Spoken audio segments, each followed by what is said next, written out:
बोलिए श्री सद्गुरु महाराज जी की जय, सच्चे दरबार की जय, उमापति महादेव की जय, श्री कृष्ण बलदेव की जय, सिया बलरामचंद्र महाराज की जय।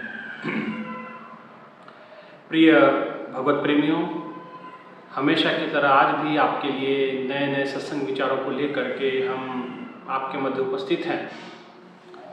प्रभु की बहुत बड़ी कृपा है, दया है कि आपको नियमित सत्संग श्रवण करने का सुंदर अवसर प्रभु की कृपा से प्राप्त होता है। और इस सत्संग विचारों के द्वारा आप निश्चित ही अपने जीवन को धन्य कर रहे हैं, अपनी आध्यात्मिक ऊर्जा को बढ़ा रहे हैं और आध्यात्मिक पथ पे आध्यात्मिक गति को प्राप्त आप कर रहे हैं।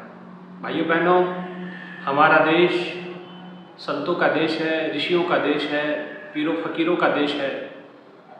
समय समय पे संतों ने, महापुरुषों ने इस धरती धरा पे अवतार लिया और समस्त मानव जाति को उस परमात्मा के परम उपदेश से लाभान्वित किया, आध्यात्मिक धन को यहाँ बढ़ाया, बांटा, लोगों के जीवन में सुख शांति को प्रदान किया। ये संतों का देश रहा, ये संतों महापुरुषों का देश रहा। समय समय पे संतों ने इस धरती धरा पे अवतरण लिया। कहीं संत तुकाराम महाराज, कहीं एकनाथ जी महाराज, कहीं नामदेव महाराज, कहीं संत ज्ञानेश्वर जी महाराज, कहीं नवनाथ हैं, गोरखनाथ जी हैं, मच्छिंद्र नाथ जी हैं, गहनीनाथ जी हैं, कहीं दत्तात्रेय जी हैं, कहीं दुर्वासा ऋषि है, वशिष्ठ मुनि हैं, प्रभु श्री राम हैं, भगवान श्री कृष्ण हैं, भगवान बुद्ध हैं। जैनियों के 24 तीर्थंकर हुए, 10 अवतार माने गए मुख्य, 24 अवतारों में गिनती 24 अवतार हुए धरती धरा पे। तो भाइयों बहनों, ये संतों की भूमि, गुरुओं की धरती रही।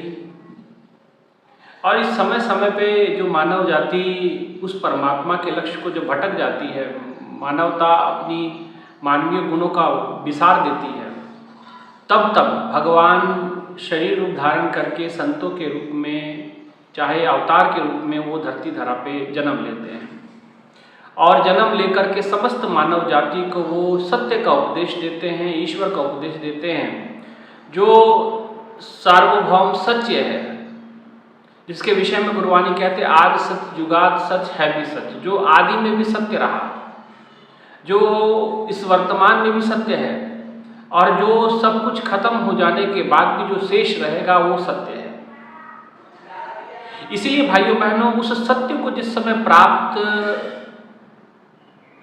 जीव नहीं कर पाता तो उसके लिए संत सतगुरु की आवश्यकता पड़ती है। और जिस समय वो सत्य का उपदेश देते हैं तो मानव जाति इस प्रकार से आकंठ अपनी धारणाओं में डूबी होती है और उस धारणाओं को ही सत्य समझ करके वो भक्ति को, उसी को भक्ति समझ करके वो अपने जीवन को लगा रही होती है। लेकिन वास्तविकता में जीवन कुछ और होता है, सत्यता कुछ और होती है। जिन परंपराओं को, जिन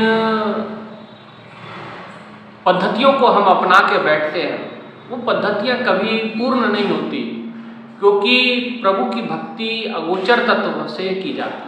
उसको अगोचर भी कहा जाता। तुम हो एक अगोचर। अगोचर का मतलब जहाँ आपके हाथ पांव इंद्रियां नहीं पहुंच सकती, वो इंद्रियातीत है। और हम इंद्रियों के द्वारा जितनी पूजा करते हैं, सारी इंद्रियों के द्वारा करते हैं, चाहे कर्म कांड है, चाहे कोई और भी है। लेकिन इस शरीर एक माध्यम है जिसके द्वारा हम ईश्वर तक पहुंच सकते हैं। और संतों ने, महापुरुषों ने उसका उपदेश मानव जगत को दिया। और जिस समय उपदेश मानव जगत को दिया तो जिन भक्तों ने, जिन लोगों ने उन संतों के उपदेश को सुना, उस सत्य को समझा, तो उनका जीवन धन्य हो गया। भाइयों बहनों, इसी श्रृंखला में हमारे इस भारत भूमि में गुरुओं की परंपरा रही, ऋषियों की परंपरा रही। इसी गुरु परंपरा के भीतर हमारे इस भारत भूमि में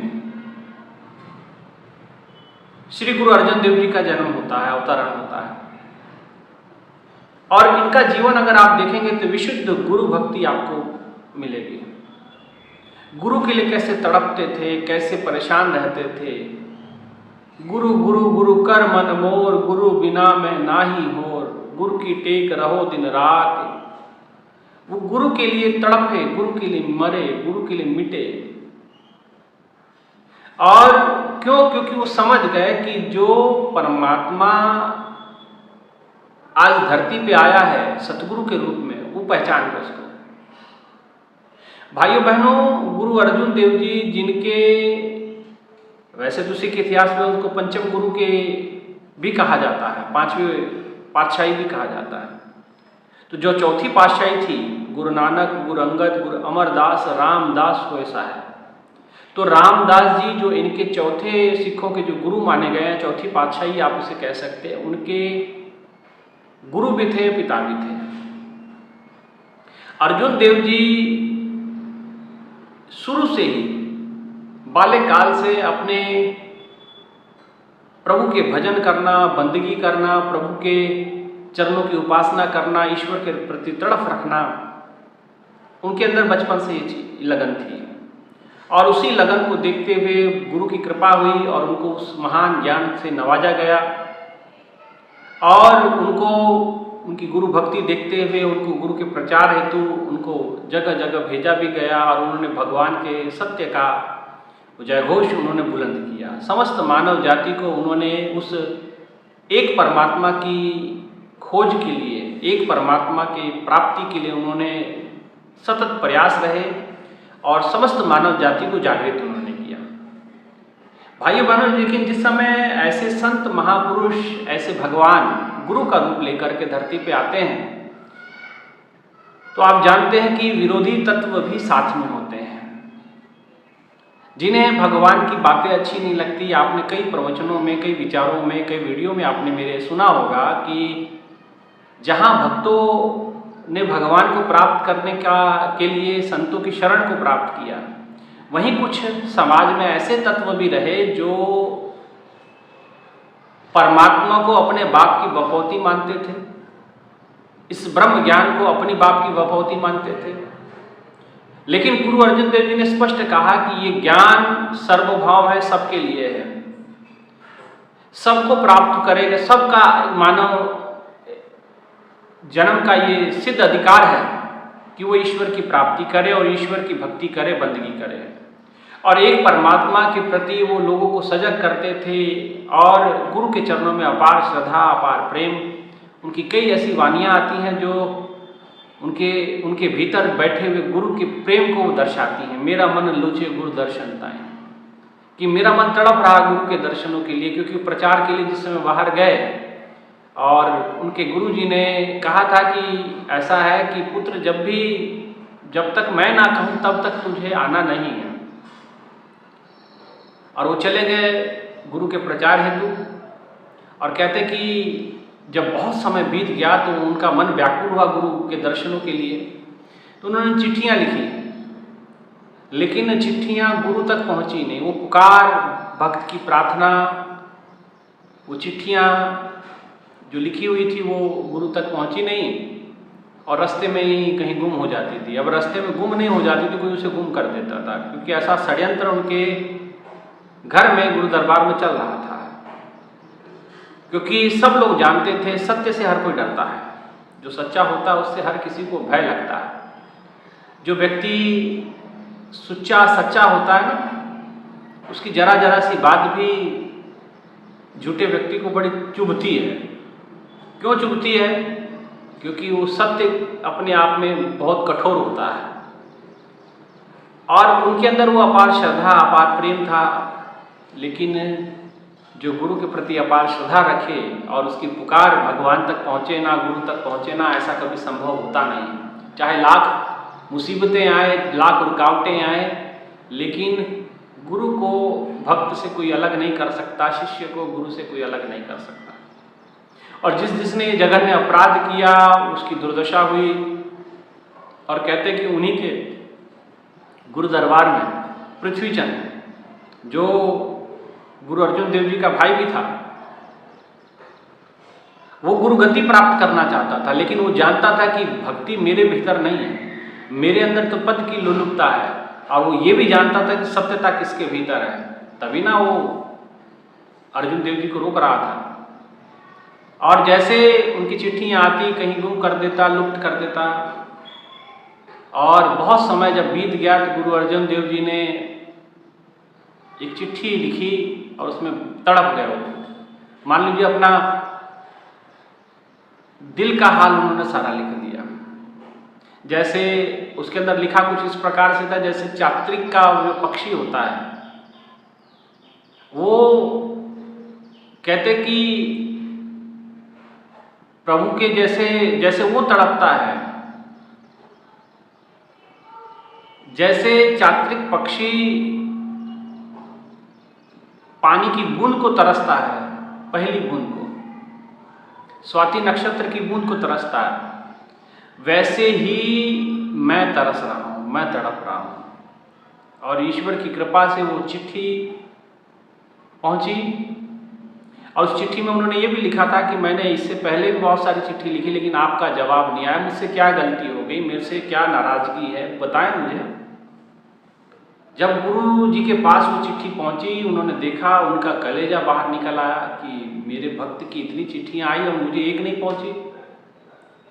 तो बुलाया गया, खोजबीन हुई, पता चला कि पृथ्वीचंद ने सारी चिट्ठियां छुपा रखी। और जब पृथ्वीचंद का जो है खोजबीन हुआ, तलाशबीन किया गया, तो उसमें से वो सारी प्रार्थनाएं, सारे वो पत्र पकड़े गए और पृथ्वीचंद वहाँ से चला जाता है। गुरु अर्जुन देव जी को बुलाया जाता है। बाद में गुरु गद्दी भी अर्जुन देव जी को प्राप्त हुई।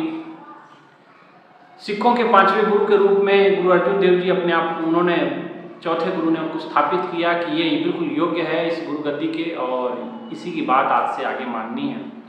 और गुरु अर्जुन देव जी ने धर्म का प्रचार किया, धर्म का विस्तार किया, शांति से गुरु के महाराज का, भगवान का प्रचार किया, लोगों को सत्य का उपदेश दिया, अनेकों पाखंडियों का पर्दाफाश किया।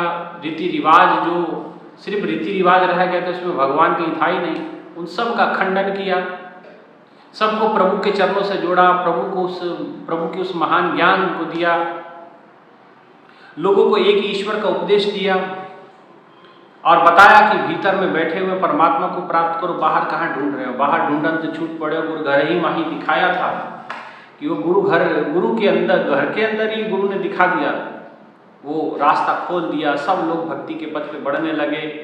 लेकिन जैसे जैसे भक्ति का पथ पे वो बढ़ते जा रहे थे और उनके साथ कारवां बढ़ता जा रहा था, लेकिन दूसरी तरफ जो ऐसे आताताई लोग होते हैं जिनको धर्म से कोई लेना देना नहीं होता है, जिनको ईश्वर से कोई लेना देना नहीं होता, जिसको धर्म के प्रचार से कोई मतलब नहीं होता है, जिनको अपने स्वार्थ की रोटियां सेकनी होती है, वो ऐसे लोग ऐसे भक्तों के, ऐसे संतों के, ऐसे भगवान के मार्ग में बाधा उत्पन्न करते हैं। और यही गुरु अर्जुन देव जी के साथ हुआ।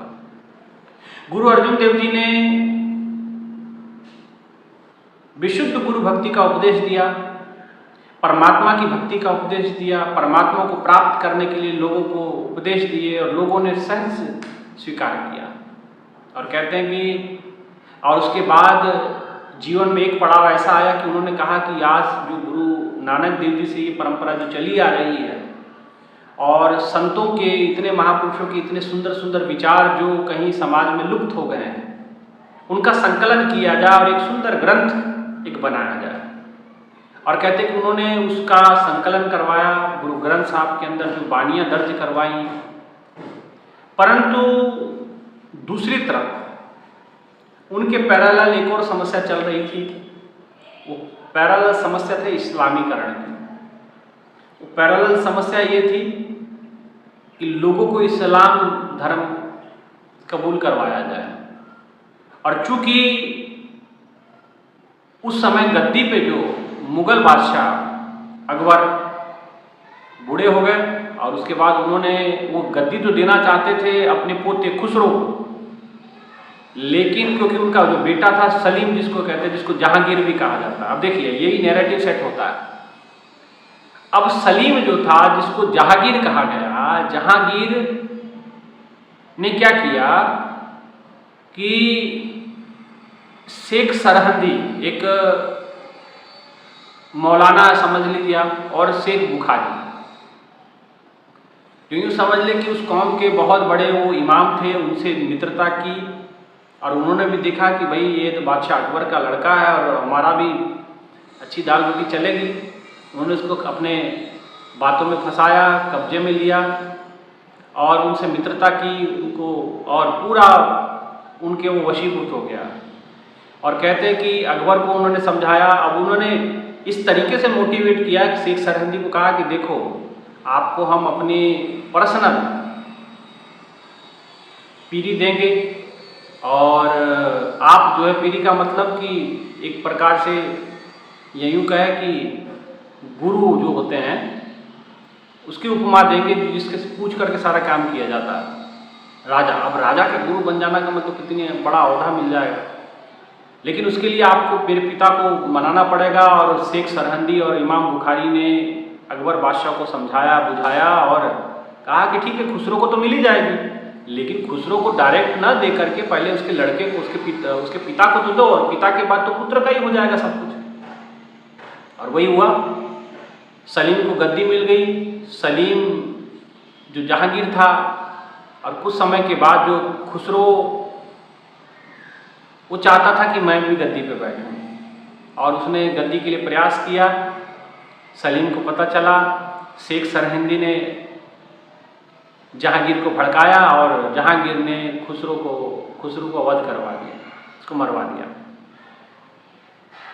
अब वध करवा दिया, अब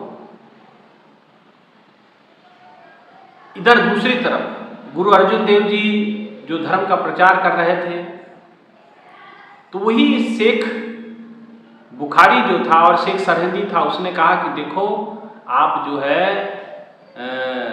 गुरु अर्जुन देव जी ने जो है ये खुसरो की बड़े समर्थक हैं, क्योंकि वो इतना बड़ा दुष्ट था, आपके खिलाफ षड्यंत्र करता था। इस प्रकार से उन्होंने भड़काया जहांगीर को, और कहा कि वो गुरु से दरबार में जा करके वहाँ भोजन, वहीं से उसको रसद मिलता था। अब चूंकि बात ये नहीं थी, चूंकि बात ये थी कि वो गुरु घर गया था, वहाँ लंगर प्रसादा भंडारा चलता है, वहाँ उसने भोजन ग्रहण किया, उनकी सेना ने भोजन ग्रहण किया। वो तो गुरु दरबार है, वहाँ तो चलते रहता भोजन भंडारा। भंडारे में तो कोई भी आए वर्ण छके, जो भी आएगा भाई उसको मना थोड़ी करते हैं। जो गुरुद्वारे में बैठ गया तो उसको प्रसाद पानी और जो भी वहाँ व्यवस्था होती है वो मिलता है, वही उनकी फौज को किया गया। लेकिन इसको इस रूप से पेश किया गया शेख सरहिंदी के द्वारा कि जैसे मानो गुरु अर्जुन देव जी बहुत बड़े जहांगीर के विरोधी हैं, उनके विरोधियों को वो पनाह देते हैं, जिसका मतलब कि डायरेक्ट वो आपसे बैर रखते हैं। और उन्होंने और एक बात बताई कि गुरु अर्जुन देव जी ने एक ऐसा ग्रंथ रचा है जिसमें इस्लाम की तौहीन की गई है। अब चूंकि गुरु ग्रंथ साहब के अंदर बात कुछ और है, वो एक परमात्मा की चर्चा है, गुरु की चर्चा है, जीवन के उद्देश्य का, जो उसको पढ़ेगा समझेगा उसके जीवन का लक्ष्य उसको प्राप्त हो सकता है। उसके अंदर भक्ति के विषय में चर्चा है, जीवन की नश्वरता की चर्चा है, परमात्मा की चर्चा है, परमात्मा के घर की वो वाणी है। लेकिन उन्होंने इस प्रकार से पेश किया कि गुरु अर्जुन देव जी इस्लाम के एक तो विरोध में काम कर रहे हैं और उसके खिलाफ उन्होंने चीज़ें लिखी हैं, और जहांगीर से उन्होंने फतवा जारी करवाया और आदेश दिलवाया कि आप जो है, गुरु अर्जुन देव जी को बोला गया कि आप जो है वो ग्रंथ लेकर के और लाहौर पहुँचे। और लाहौर जिस समय पहुँचे तो जहांगीर के सामने और सारा दरबार लगा, उन्होंने अपने कुछ शिष्यों के साथ लेकर के वो गुरु ग्रंथ साहब जी को लेकर के वो पहुँचे। तो जहांगीर ने कहा कि देखो, आपके ऊपर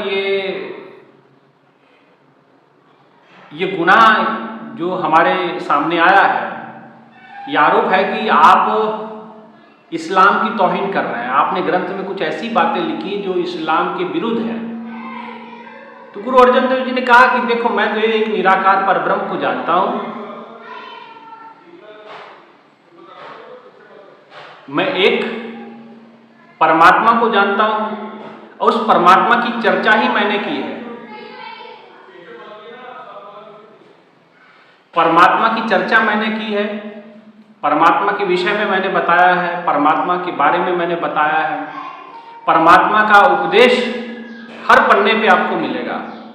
मैंने इसमें कोई ऐसी बात नहीं लिखी जिससे इस्लाम की तौहीन या भगवान की तौहीन हो, अल्लाह की तौहीन हो। तो जो शेख सरहिंदी थे, इमाम बुखारी थे, उन्होंने कहा कि अरे महाराज, ऐसी बात नहीं होगी, और ये पन्ना आप इसके पन्ने पलट के देखो, जरूर इसमें इस्लाम की तौहीन लिखी गई है। और मैं आपको सत्य, तो राजा ने कहा, जागीर ने कि ठीक है, पन्ने पलट के देखा जाए। इसमें क्या लिखा है, तो कहते कि उन्होंने जैसे पन्ना सिखों ने पलटा तो उसमें बहुत सुंदर परमात्मा की उपमा और उसकी महिमा को लिखा गया। तो शेख सरहंदी ने कहा कि ये तो इन लोगों की साजिश है, इनको पता था इस पेज पे क्या लिखा है, इन्होंने जानबूझ के यही पेज निकाला, तुम अचानक दूसरा पन्ना निकालो।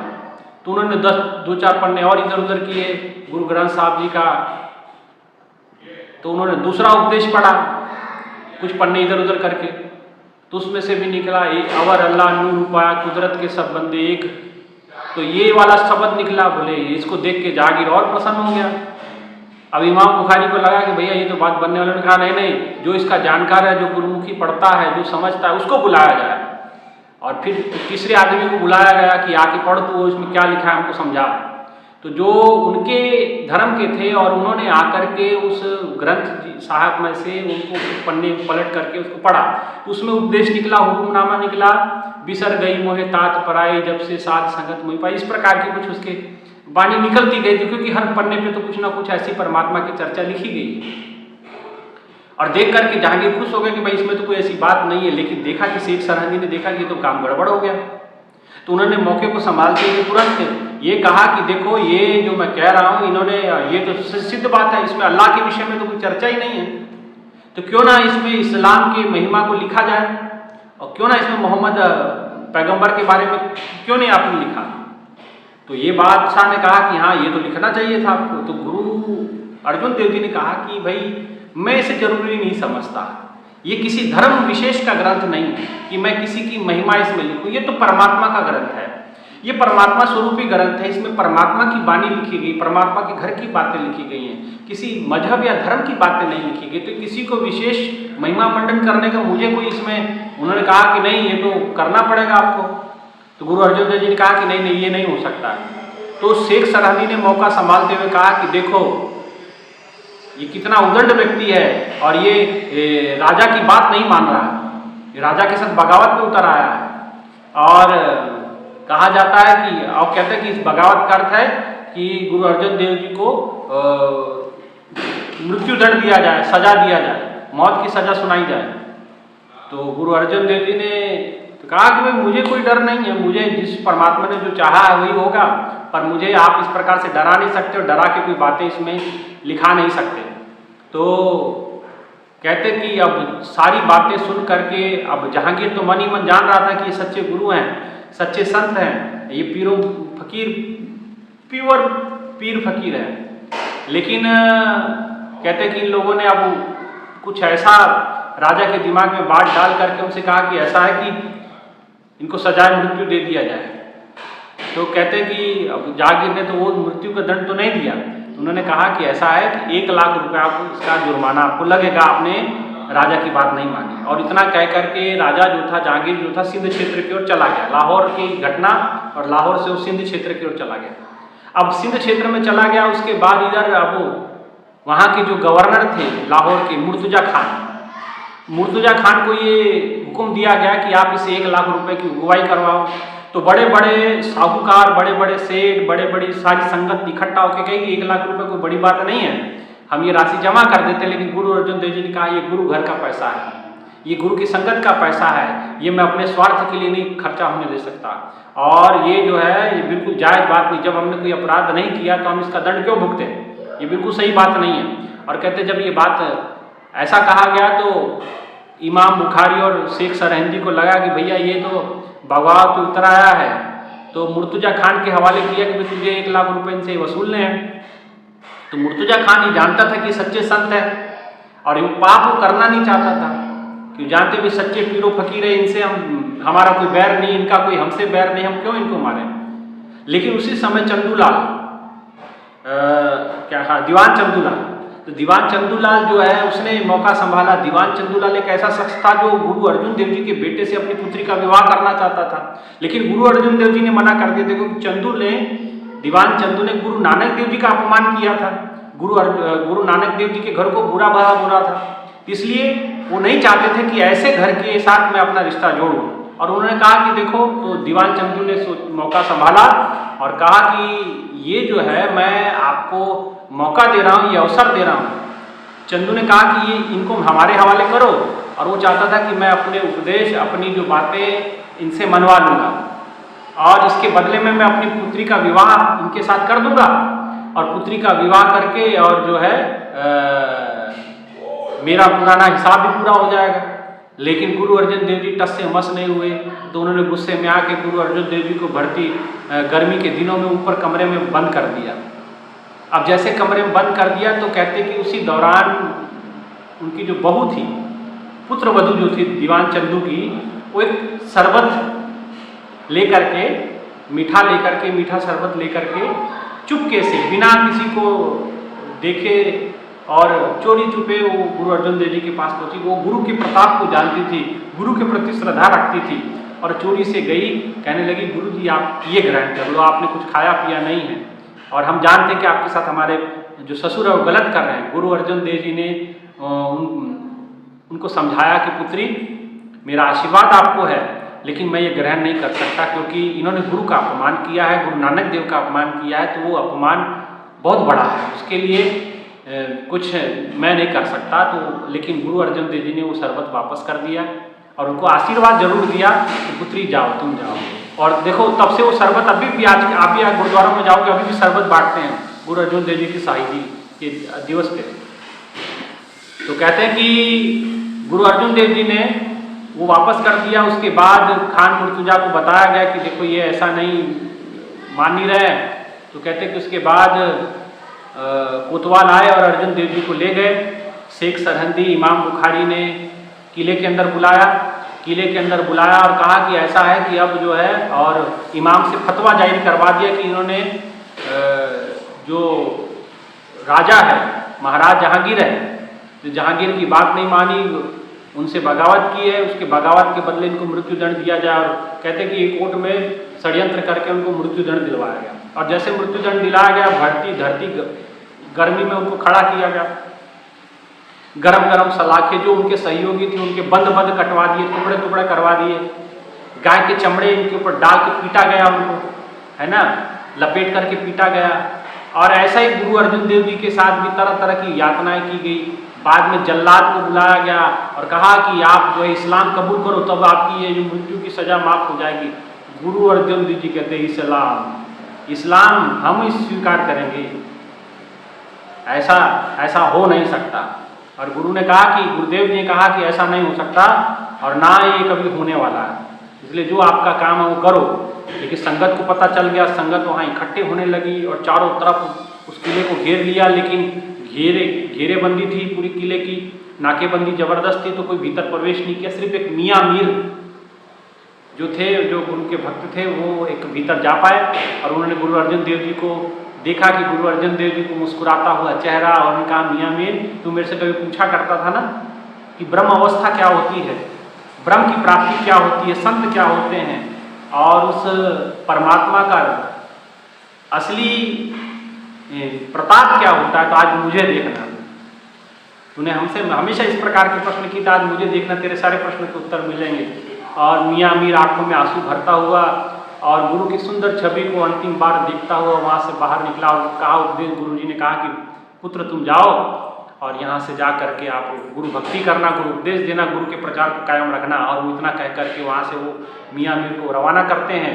और इधर तत्ती तवी एक गरम से, एक तो गर्मी थी, शरीर शिथिल हो रहा था क्योंकि रात का भोजन नहीं था, किया नहीं था, प्यास से थे और तड़प रहे अंदर से, लेकिन आत्मबल मजबूत था गुरु अर्जुन देव जी का। आंखों में चमक थी, चेहरे पे मुस्कान थी और मानो ऐसा कि साक्षात परमात्मा आज गरज रहा हो। उनकी मीठी भाषा भी, मीठी वाणी भी ऐसी लग रही थी जैसे हजारों पापियों की छाती चीर के वो निकल जाए।